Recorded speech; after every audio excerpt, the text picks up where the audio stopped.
Welcome back to Cricket for Americans. Nick here, and I am excited to talk about today's match between India and Sri Lanka. This was basically a one-sided match pretty early on, especially once the second innings came around, especially after the death for India's batting innings. But this was a very interesting match. Now, I'm assuming, besides Sri Lanka fans, which is fantastic, I'm assuming most cricket fans kind of expected India to win this series at least, and to probably win this first match. But it seemed definitely lopsided as far as the two teams and the performance that got had. Not to say that Sri Lanka can't get a win or two here. They just finished their tour in Australia. They were able to get that last win in the 5th T20 match, and so they're coming here. Back-to-back tours. You're going to Australia, you're going to India. I applaud Sri Lanka not being scared of anyone, being bold, and going anywhere and being willing to play. Absolutely fantastic. But this was a one-sided match. Absolutely. India won by 62 runs. India's 199 for 2 loss compared to Sri Lanka's 137 for 6 loss. Sri Lanka did not get bowled out, which was fantastic. India did not get bowled out either. You had quite a few bowlers for Sri Lanka give up some serious runs, especially in the death. I think it was, like 86? Was it 86 runs or 69 runs? I don't have the numbers right in front of me, but it was a lot of runs in the death for India, thanks to Shreyas Iyer for the most part there. And, Jadeja was his partner for a few balls. But the Sri Lankan bowlers, 3 of them gave up 40-plus runs. Chamira, Kumara, and Kuranthani. You had a couple of guys only give up 2 overs. And the most economical for that, 4 overs, was Van der Sey didn't get a wicket. It was tough for the batting side. And the thing I loved about this was, if you're following Cricket for Americans, thank you so much for joining us here for another video. Don't forget to hit that like button. If you're new to Cricket for Americans, thank you so much for giving me a chance. Go hit that subscribe, hit that like if you like what you hear. But if you follow Cricket for Americans, you watched the last video, you heard my man Gabe mention right there that Ishan Kishan's to be bounced out, doesn't know why he's there, the experiment failed, all that stuff. And I was cool as the other side of the pillow saying, I don't feel that way. I liked his approach, even though he had a low strike rate in the 3rd match against the West Indies. I felt like he was plugging away, getting more and more time. I liked where he was going. And today, he went crazy. At one point, he had a strike rate like 180 or some nonsense. 89 runs, 56 balls, 158, almost 159 strike rate. He was fantastic. And that opening partnership between him and Rohit, that didn't see Rohit Sharma get taken until the 12th over, the last ball of the 12th over, they put together a very, very nice partnership. Ishan Kishan lasted the 17th over, okay? The last ball of the 17th over, I think Ishan Sharma was the second to last ball of the 12th over. Great opening partnership. Sharma got 44 off 32. Ishan, like I said, 89 off 56. They really started things off. But the worst thing happened. The worst thing happened. Ishan Kishan, who was going, gets taken out in the death. Usually it takes someone some time to get going. But you had Shreyas Iyer out there, not Sirius Iyer, Shreyas Iyer out there, and he was fantastic. Getting back to Ishan Kishan, what did I really, really like about his approach here? From some of the match I did watch live, a lot from the highlights, I loved where he kept his foot. He was like a tree trunk, for crying out loud. And you got to have good footwork. I'm not saying that's going to equal good batting, but I like the confidence he displayed. He was very, very still. He kept his feet calm. He was using his hips, and he was using his wrists, and he was using his upper body for his shots. Very smart with this selection. He was all over the place. His 2 sixes were 2 of the 3 sixes were directly to his offside. Oh, no, to his onside, excuse me, which was very, very nice. But he had sprayed those shots all over the place. He was very calm. He just seemed very confident, which I feel was the result of what I was alluding to earlier, how I just liked his approach and where he was going. He was absolutely fantastic. Very, very calm. Shreyas Iyer also looked very calm. I mean, this guy went off a 203 strike rate with his 2 sixes, his 5 boundaries. You had Shreyas Iyer, the finisher, okay? You had Ishan Kishan the opener. And neither of these two guys, if everyone's healthy, if everyone's fit, if everyone's there, these two guys probably do not get a shot on this T20 squad international. Let's be honest. And they carried the team today. Once again, Rohit Sharma. I'm going to keep saying it. I'm going to keep saying it. He's going to lose at least at one point as a captain. This guy is a winner. This guy is so calm. He had a conversation with his team. They batted first, and before they went bowling, in between innings, before that started, he had a conversation with his team. Now, maybe the cameraman doesn't show it too much, but I don't see this too many times where the whole team huddles. I'm sure it probably happens. Let me know every single game. But they had a nice extended conversation where he was getting every duck in a row.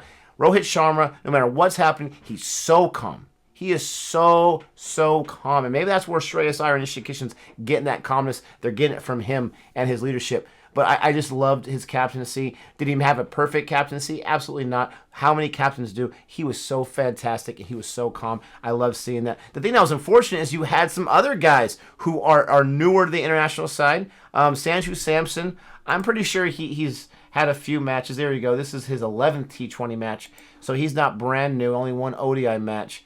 But Deepak Huda was there, right? Deepak Huda was there, and this was his debut T20 international match, if I have the facts correct here. They did not get a chance to bat, which was unfortunate, especially for Deepak Huda as that all-rounder. He definitely got a chance to bowl, so he got his feet wet, so to speak. In this side, he got 3 overs, didn't get a wicket, had 1 wide, but only 24 runs. So he was pretty economical on average for T20 International.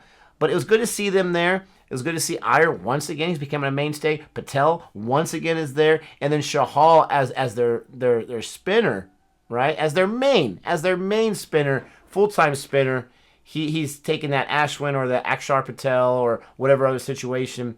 And he's been there quite a bit. Don't get me wrong. He actually passed Bumrah today as far as wickets in their careers, at least T20, which is fantastic. But Shahal is looking like a different type of Shahal. I've given him a hard time because of his high economy. But he is taking very, very important wickets. And today, 3 overs, 11 runs. That's Rashid Khan right there, right? Or like Gabe says, Rashid Khan light, right? I would take the light out because he's fantastic on the bowling side. But I loved what Ishii Kishan and Shreyas Iyer provided. No one else 5-0 needed to even bat. And then you had, obviously, the huge death by Iyer. I'm looking at my notes right here. And then you had the bowling side, okay? So Sri Lanka, they weren't too impressed. They allowed 199 runs. They had to chase 200 as a bowling side.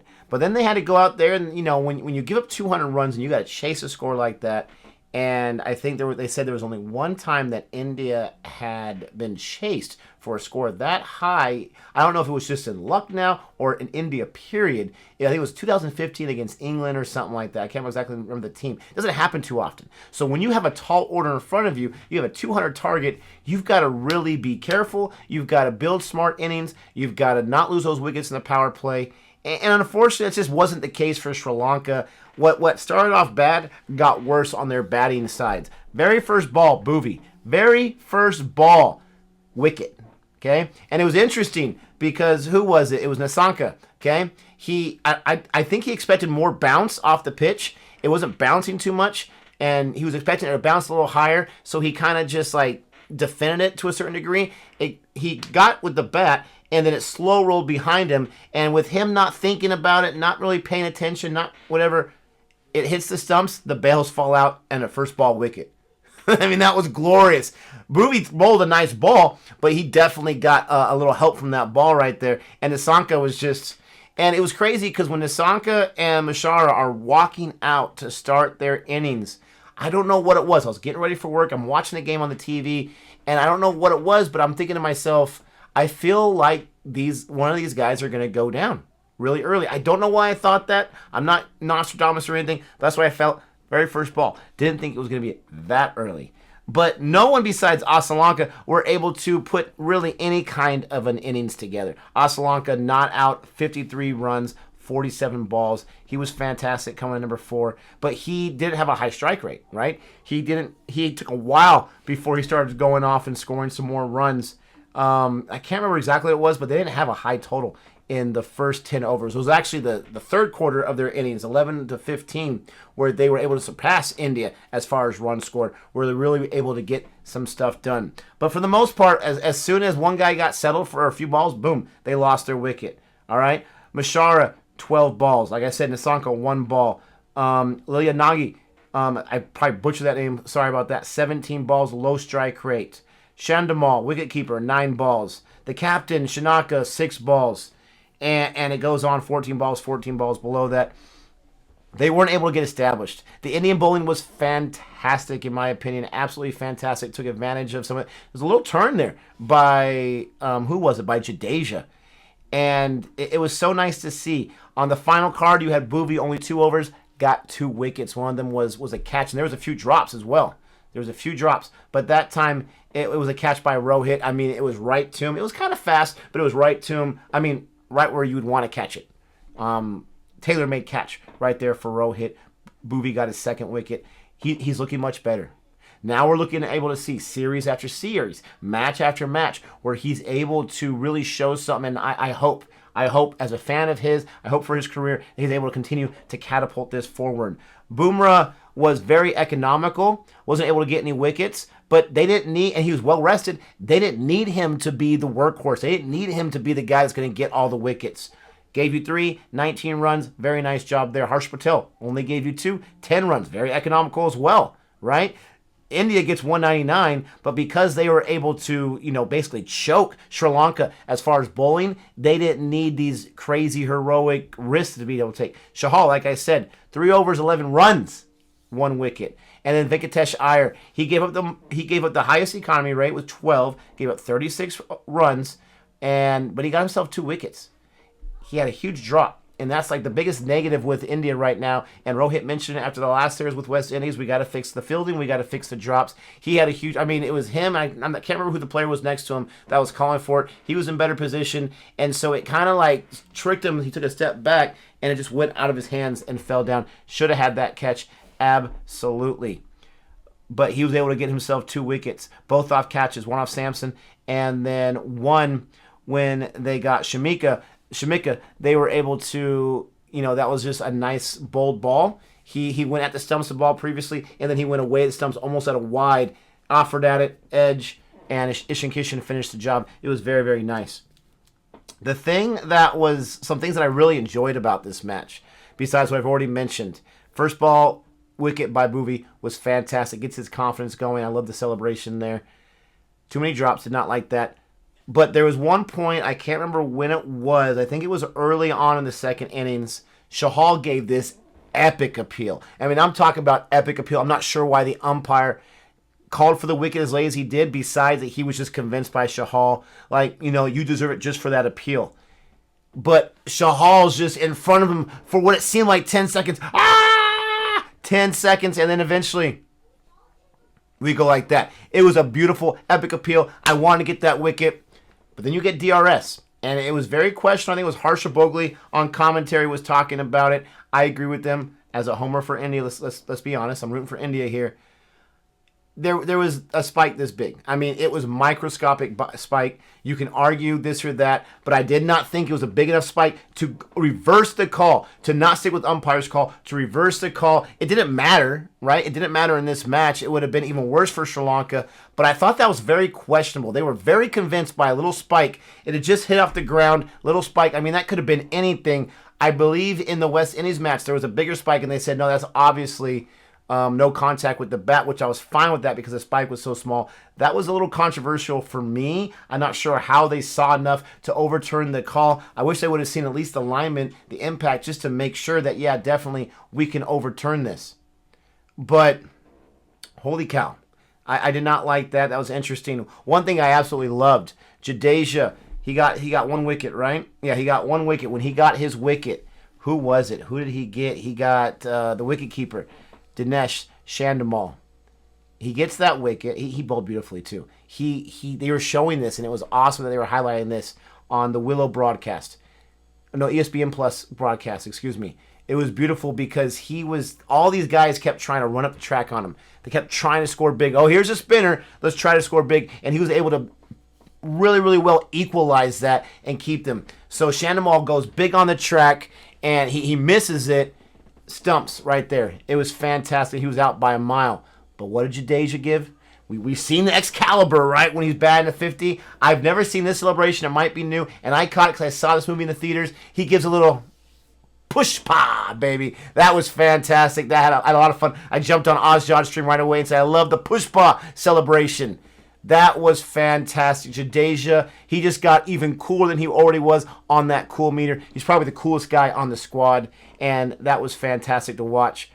And the last thing I want to mention is, I mentioned basically everything. Again, if you're a Sri Lanka fan, you're not going to like this video very much, but I'm telling the truth, it is what it is. One thing that was interesting, and maybe they were just desperate from the word go, and they were trying to score big from the word go, but the wickets they lost, at least 3 or 4 of them, was like they were taking practice shots in the nets or at practice or something. They were trying these weird shots that you're down by so many runs, you don't got time for that kind of stuff, and that was a big reason why they were losing wickets on their batting side. They were definitely outmatched right here. And once again, when you look at the lineup for India and how many of these guys probably would not be your front top choice for a starting 11 in a World Cup match if everyone's clear and everyone's good to go, right? I'm not sure if Ishan Kishan's going to be there. You're going to have your Rishabh Pant. Not sure Iyer's going to be there. You're definitely going to have Jadeja there. Samson's not going to be there. Deepak Huda's not going to be there. Venkatesh Iyer, he might be one of the guys that they're going to want to find a spot there regardless, right? Maybe. I don't think Harsh Patel's going to be there. Bowie, maybe. Bumrah, definitely. Shahal, definitely, unless they feel better about one of the other spinners, right? Depending on what's going on. But you probably have at least 2 spinners in that situation. No, because you have Jadeja an all-rounder, so you wouldn't need it. So maybe not even Shahal. Think about all these guys that would not be on the squad. They outclassed Sri Lanka. India wins the match. It was a lot of fun to watch because I'm rooting for India. If I'm rooting for Sri Lanka, I didn't want to talk about this match, right? And I don't blame you. But those are my thoughts. Hopefully you enjoyed my analysis. You enjoyed my breakdown. Let me know what you saw that I missed. Please don't forget to like and subscribe. And until next time, adios.